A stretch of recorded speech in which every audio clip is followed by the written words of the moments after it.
Can you say this simple word correctly? It's pronounced. Asperger's. Let's break it down. This word is often mispronounced. The correct way is Asperger's. Start with as, like saying the word ask without the K, then per, and finally gers with a soft J sound, not a hard G.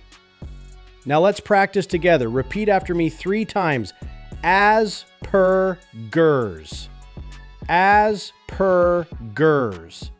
Asperger's. If you got all 3 right, you've just spoken it with clarity and confidence. Got it? Let's practice it together. Repeat after me. Asperger's. Asperger's. Asperger's.